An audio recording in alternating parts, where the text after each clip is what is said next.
Un tiempo para fortalecerte y crecer en el conocimiento de Dios a través de su palabra.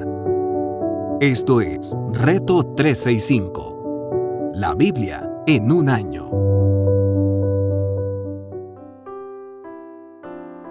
Reto 365, la Biblia en un año, su servidora Anaí Solís. Día 109, Antiguo Testamento, libro de Josué, capítulo 21, capítulo 22. Capítulo 21, verso 20. Al resto de los levitas descendientes de Coat se le asignaron poblaciones en el territorio de la tribu de Efraín. En la región montañosa de Efraín se les asignó la ciudad de Siquem, que fue una de las ciudades de refugio para los acusados de homicidios. También se le asignaron Gerer, Kibsayim y Bet-Jorón, es decir, 4 poblaciones con los campos de pastoreo. De la tribu de Dan se les asignaron el Tequé, Gibetón, Ayalón y Gat-Rimón, es decir, 4 poblaciones con sus campos de pastoreo. De la media tribu de Manasés se le asignaron Tanak y Gat-Rimón, es decir, 2 poblaciones con sus campos de pastoreo. En total fueron 10 poblaciones con sus campos de pastoreos las que se asignaron al resto de los descendientes de los clanes de Coat. A los levitas, descendientes de Gersón, se le asignaron 2 poblaciones con sus campos de pastoreo en el territorio de la media tribu de Manasés, Golán en Basán, ciudad de refugio para los acusados de homicidio, y Besterá. De la tribu de Isaacar se le asignaron Sison, Daberat, Jarmut y Eganim, es decir, 4 poblaciones con sus campos de pastoreo. De la tribu de Aser se le asignaron Miseal, Abdón, Helcat y Rehob, es decir, 4 poblaciones con sus campos de pastoreo. De la tribu de Neftalí se les asignaron 3 poblaciones con sus campos de pastoreo. Cedés, ciudad de refugio en la región de Galilea, y las poblaciones de Hamot, Dor y Cartán. En total fueron 13 poblaciones con sus campos de pastoreo las que se asignaron a los levitas, descendientes de los clanes de Gersón. A los mararitas, uno de los clanes levitas, se le asignaron 4 poblaciones de la tribu de Zabulón, con sus campos de pastoreo, Jocneán, Cartá, Nimna y Nalal. De la tribu de Rubén se le asignaron 4 poblaciones con sus campos de pastoreo, Beser, Yaazá, Cademón y Mefat. De la tribu de Gad se le asignaron 4 poblaciones con sus campos de pastoreo, Ramón de Galad, Mahanayim, Hezbón y Jafer. Fueron así como los clanes levita descendientes de Merari, los últimos a quienes se le asignaron poblaciones, recibieron un total de 12.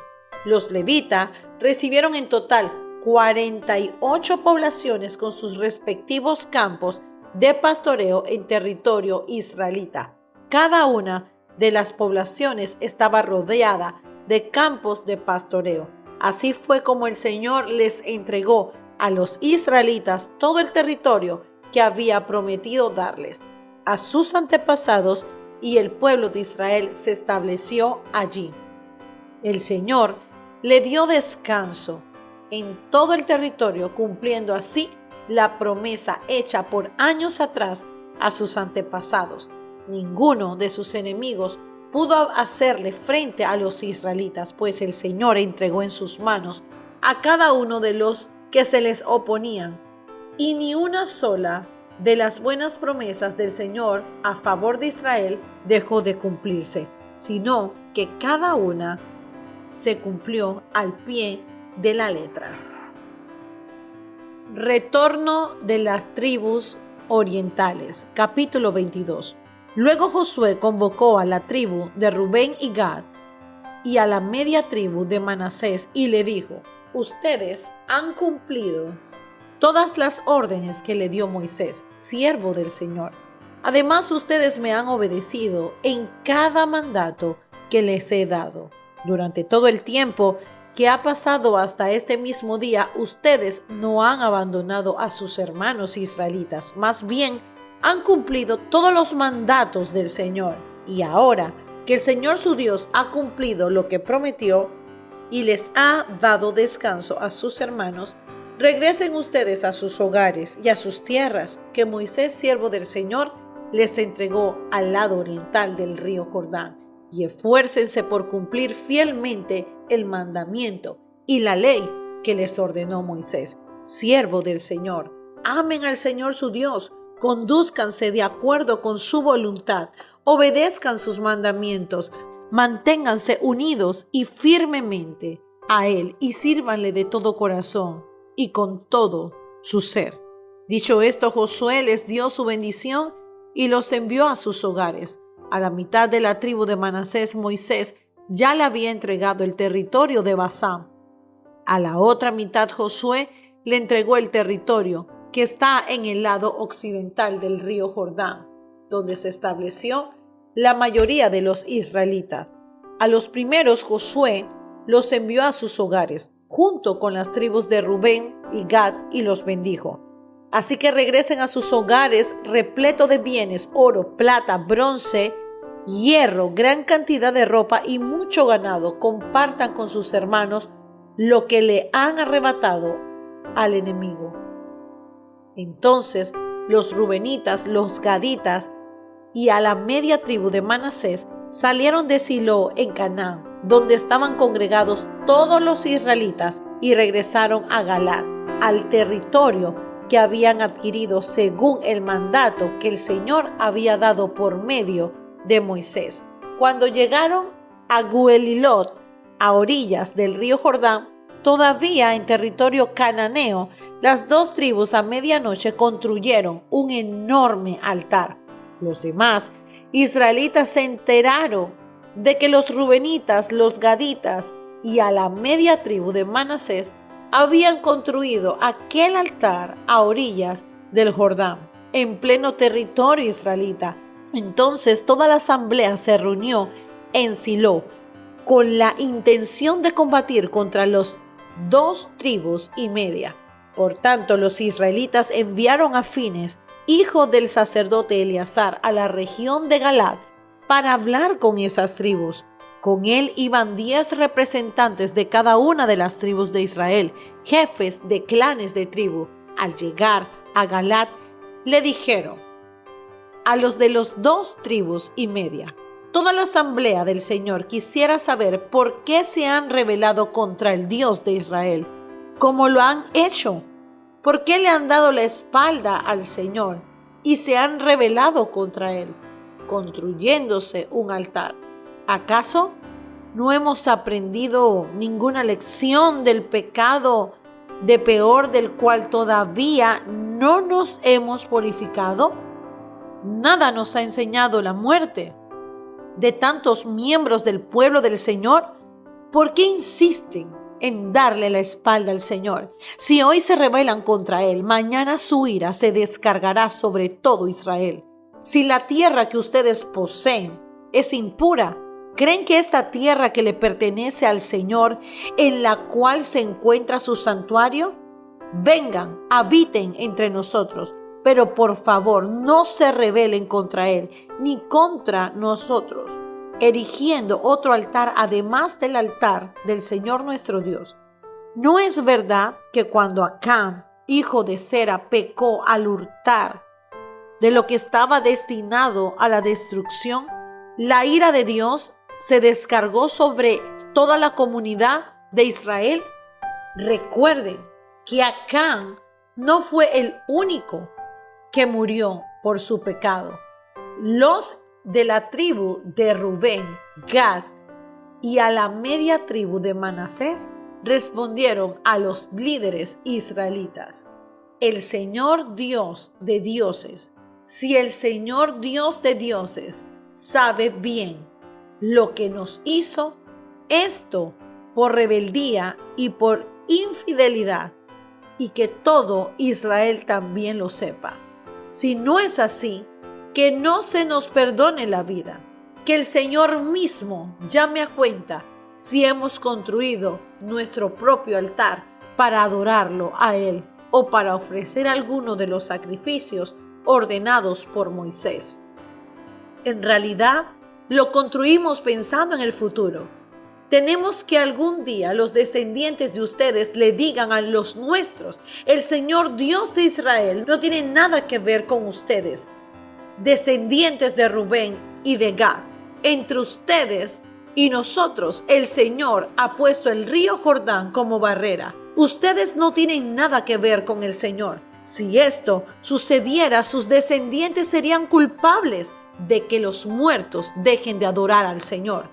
Por eso decidimos construir este altar, no como altar de holocausto y sacrificio, sino como testimonio entre ustedes y nosotros, y entre las generaciones futuras, de que también nosotros podemos servir al Señor y ofrecerle los distintos sacrificios en su santuario. Así que el futuro de los descendientes de ustedes nunca podrán decirle a los nuestros: ustedes no tienen nada que ver con el Señor. Por tanto, convenimos que si algún día nos dijeran eso a nosotros o a nuestros descendientes, nosotros le contestaríamos: miren la réplica del altar del Señor que nuestros antepasados construyeron, no para hacer sacrificio en él, sino como testimonio entre ustedes y nosotros. En fin, no tenemos intención alguna de rebelarnos contra el Señor o de abandonarlo construyendo otro altar para holocausto, ofrenda o sacrificio, además del que está construido en la entrada del santuario. Cuando escucharon lo que los rubenitas, los gaditas y la media tribu de Manasés temían que decir, Fines, el sacerdote, y los jefes de clanes y de la comunidad quedaron satisfechos. Entonces Fines, hijo de Eleazar, le dijo a los de esa tribu: ahora estamos seguros del que el Señor está en medio de nosotros, pues ustedes pretendían serle infieles al Señor. Así que nos han salvado del castigo divino. Luego Fines, hijo del sacerdote Eleazar, y los jefes de la nación se despidieron de los gaditas, rubenitas y abandonaron Galaad para regresar a la tierra de Canaán, con el fin de rendir informe al resto de los israelitas. Estos recibieron el informe con agrado y alabaron a Dios, y no hablaron más de pelear con las tribus orientales, ni de destruir sus tierras. Y los rubenitas y los gaditas le dieron al altar el nombre de testimonio, porque dijeron: entre nosotros servirá de testimonio que el Señor es Dios. Nuevo Testamento, libro de Lucas, capítulo 19, verso del 11 al 44.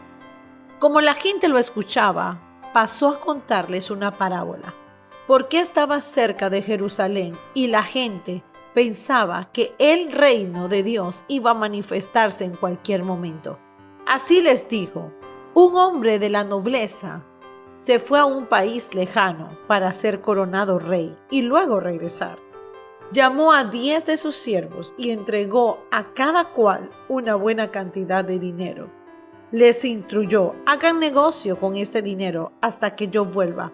Pero sus súbditos lo odiaban y mandaron tras él una delegación a decir: no queremos a este por rey. A pesar de todo, fue nombrado rey. Cuando regresó a su país, mandó a llamar a los siervos a quienes había entregado el dinero para enterarse de lo que habían ganado. Se presentó el primero y dijo: Señor, su dinero ha producido 10 veces más. ¿Hiciste bien, siervo bueno? Le respondió el rey. Pues, ¿qué has sido fiel en tan poca cosa? Te doy el gobierno de 10 ciudades. Se presentó el segundo y dijo: Señor, su dinero ha producido 5 veces más. El rey le respondió: a ti te pongo sobre 5 ciudades. Luego otro siervo le dijo: Señor, aquí tiene su dinero, lo he guardado envuelto en un pañuelo. Es que le tenía miedo a usted, que es un hombre muy exigente. Toma lo que no depositó y cosecha lo que no sembró. El rey contestó: siervo malo, con tus propias palabras te voy a juzgar. Así que sabías que yo soy muy exigente y tomo lo que no deposité y cosecho lo que no sembré. Entonces, ¿por qué no pusiste mi dinero en el banco? Para que al regresar pudiera reclamar los intereses. Luego dijo a los presentes: quítenle el dinero y désenlo al que recibió 10 veces más. Señor, protestaron, él ya tiene 10 veces más. El rey contestó: les aseguro que a todo el que tiene se le dará más, pero el que no tiene se le quitará hasta lo que tiene. Pero en cuanto a esos enemigos míos que no me querían por rey, tráiganlos acá y mátenlos delante de mí. La entrada triunfal. Verso 28. Dicho esto, Jesús siguió adelante, subiendo hacia Jerusalén. Cuando se acercó a Betfagé y a Betania, junto al monte llamado de los Olivos, envió a 2 de sus discípulos con este encargo: vayan a la aldea que está al frente y al entrar en ella encontrarán atado un burrito en el que nadie se ha montado. Desátenlo y tráiganlo acá. Y si alguien les pregunta por qué lo desatan, díganle: el Señor lo necesita. Fueron y lo encontraron tal como les había dicho. Cuando estaban desatando el burrito, los dueños le preguntaron: ¿por qué desatan el burrito? El Señor lo necesita, contestaron. Se lo llevaron pues a Jesús. Luego pusieron sus mantos encima del burrito y ayudaron a Jesús a montarse. A medianoche que avanzaba, la gente tendía sus mantos sobre el camino. Al acercarse a él, a la bajada del monte de los Olivos, todos los discípulos se entusiasmaron y comenzaron a alabar a Dios por tantos milagros que habían visto. Gritaban: bendito el Rey que viene en el nombre del Señor, paz en el cielo y la gloria en las alturas. Algunos de los fariseos que estaban entre la gente reclamaron a Jesús: Maestro, reprenda a tus discípulos. Pero él respondió: les aseguro que si ellos se callan, gritarán las piedras. Jesús en el templo. Cuando se acercaba a Jerusalén, Jesús vio la ciudad y lloró por ella. Dijo: cómo quisiera que hoy supiera lo que te puede traer paz, pero eso ahora está oculto en tus ojos. Te sobrevendrán días en que tus enemigos levantarán un muro y te rodearán y te encerrarán por todos lados. Te derribarán a ti y a tus hijos dentro de tus murallas. No dejarán ni una piedra sobre otra, porque no reconociste el tiempo en que Dios vino a salvarte. Antiguo Testamento. Libro de Salmos, capítulo 48. Grande es el Señor y digno de suprema alabanza en la ciudad de nuestro Dios, su monte santo. Bella colina es la alegría de toda la tierra. El monte Sión en la parte norte es la ciudad del gran rey. En las fortificaciones de Sión, Dios se ha dado a conocer como refugio seguro.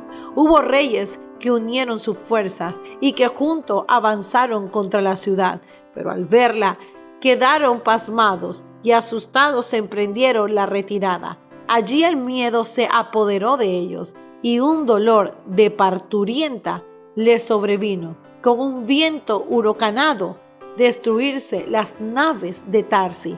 Tal como lo habíamos oído, ahora lo hemos visto en la ciudad del Señor Todopoderoso, en la ciudad de nuestro Dios. Él hará permanecer para siempre. Meditación del día de hoy. Es sumamente importante, familia de la fe, poder meditar en estos capítulos. Dios quiere una transformación interna para nosotros poder expresar todo lo que está dentro de nosotros. Hay personas que se pueden poner distintas máscaras. Hoy me pongo la máscara de amabilidad, hoy me pongo la máscara de humildad, hoy me pongo la máscara de profeta, mañana me pongo la máscara de mentira. No podemos vivir de máscaras. Hoy el Señor te está llamando a meditar en qué hay en tu interior. Para Jesús es muy importante que nuestro corazón esté transformado para nosotros ser predicadores, mensajeros, portadores de la paz de Dios en esta tierra. Que tu transformación venga desde tu más profundo interior. Bendiciones.